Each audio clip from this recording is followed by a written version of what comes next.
20대 그 탄핵 찬성하는 시위대 청년으로부터 멱살을 잡혀 내동댕이 쳐졌다고 합니다. 탄핵이 그렇게 쉬운 줄 알아? 라자리 씨께 그한 소리 했다고 20대 이 탄핵 찬성하는 이 빨갱이가 어르신을 내동댕이 쳐서 큰 부상을 입고 치료 중이라는 소식을 나경원 의원이 SNS에 전했습니다. 대한민국 표현의 자유가 있습니다. 지금 대통령 탄핵 운운하는 이자들, 우리 입장에서는 얘들 빨갱이고 내란 세력이지만 그런 인간들도 당당한답시고 지금 촛불 들고 꼴값 떨고 있지 않습니까? 이렇게 지금 할 말 다 하는 이 대한민국에서 탄핵이 쉬운 줄 아냐? 그 말 한마디 하는 게 잘못입니까? 아니에요! 어르신 말씀하는 거 아닙니까? 어른으로서 한마디 하는 것뿐 아닙니까? 그 말 한마디가 누군가를 다치게 될 사유가 되겠습니까? 이래서 이 종북 주사파들은요 대한민국에서 살면 안 되는 겁니다. 맞아요! 우리가 저자들한테 맨날 북한 가라고 하는 게 다른 게 아니에요. 자기들은 우리 우파를 두고 독재다, 민주주의를 탄압. 우리가 또 하나 희망이 될 만한 이야기를 하나 하자면은 뭐 전하셨을 수도 있겠어요. 예, 이미 저희가 하는 동안 말씀도 하셨겠지만 김용현 전 국방부 장관 지금 고초를 겪고 계시죠. 저자들의 내란 광풍에 의해서 지금 구속되어 있으신 상황인데 윤석열 대통령께서 어제 대국민 담화를 통해서 싸우겠다는 의지를 보이셨지 않습니까? 그래서 우리 자유우파가 다시금 용기를 내고 윤석열 정부와 함께 할 수 있는 동력이 지금 불타오르고 있지 않습니까? 맞아요! 그래서 김영현 전 장관도 마음속으로는 광화문으로 보고 계실 거예요. 그리고 속속 목소리가 나오고 있습니다. 숨죽였던 국민의힘 의원들 일부가 말을 합니다. 대통령의 고유 권한이었다 겸은 제가 이 자리에 올라오기 전에 오늘 또 유난히 날이 쌀쌀한 것 같더라고요. 온도를 확인해 보니까 3도입니다. 3도. 이 영하에 가까운 추운 날씨에서도 이 아버님 어머님들이 이 자리에 왜 나와 계실까? 이 길 가는 시민분들께서도 상식적으로 궁금해하실 것 같습니다. 우리가 이 자리에 왜 나왔습니까? 나라를 지키기 위해서 나온 겁니다. 맞아요! 윤석열 대통령이 피를 토하는 심정으로 비상계엄이라는 국의 결단을 내렸을 때 우리는 환호했습니다. 왜냐? 대한민국이 도저히 정상국가라고 볼 수가 없었기 때문입니다. 맞아요! 그런데 오늘날 대한민국의 현실은 어떻습니까?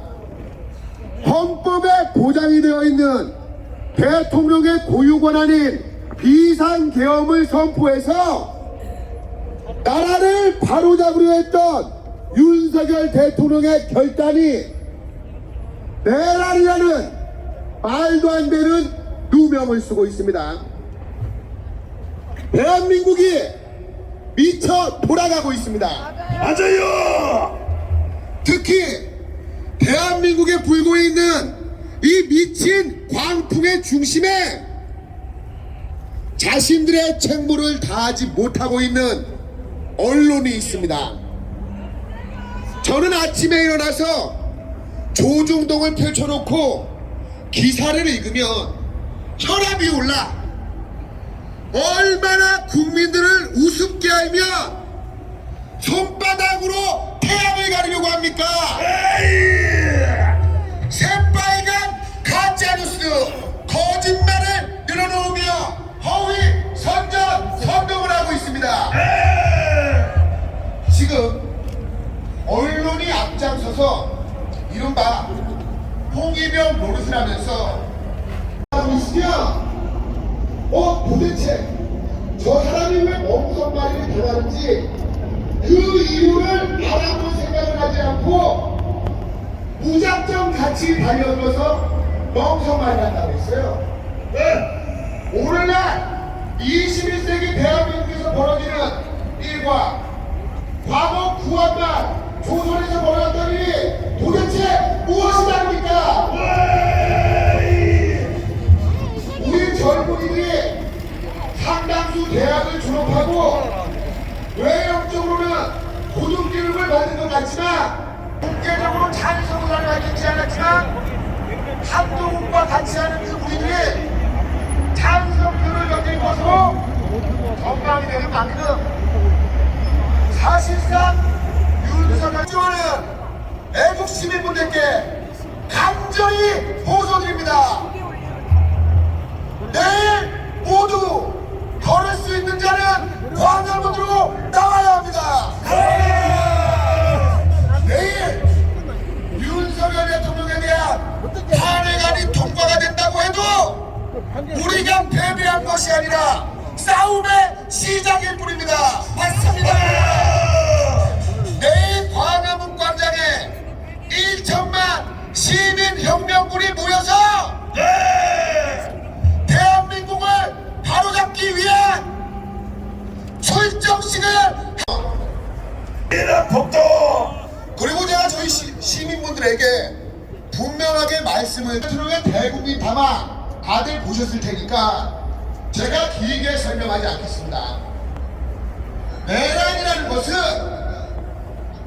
윤석열 대통령, 이재명이 국민의힘 당대표 완장을 차고 대통령을 도울 생각을 하지 않고 권력을 장탈하려 기도했다. 한동훈이야말로 내란 수계로 처단해야 되는 거 아닙니까? 이게 상식입니다. 지금 이 자리에 계신 우리 아버님들 당해야 돼요. 안 당해야 돼요. 절대 당하면 안 됩니다. 맞아요. 그런데 여러분, 저는 이제 나이도 꽤 있지만 지금까지 대통령을 수차례 경험을 해봤는데 박정희 대통령서부터 지금까지 경험을 했는데 야, 저는 윤석열 대통령의 저 뚝심이 대단하다고 생각합니다. 여러분 40몇 년 동안 저 선관위를 아무도 건드리지 못해요.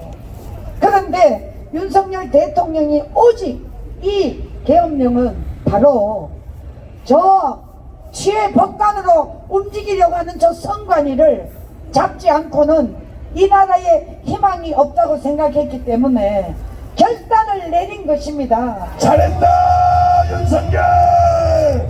그런데 그동안 저 좌익 좌파들은 계속 작업을 했습니다.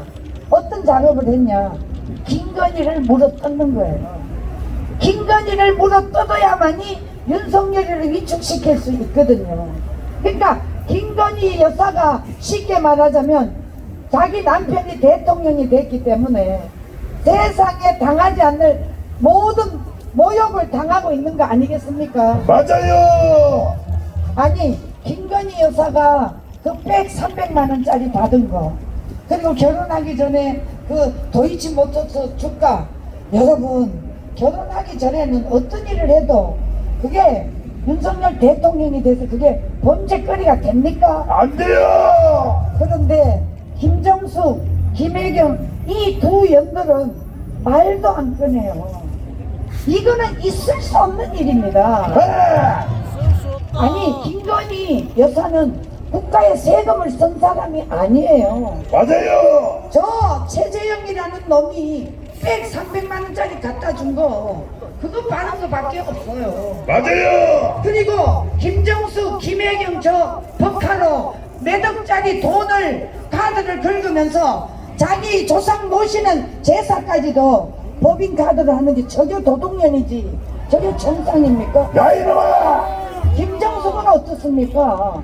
돈 무려 4억 가까이 드는 돈으로 저 인도에 전용기를 타고 가는 이런 년을 여러분 특검하고 탄핵을 해야지.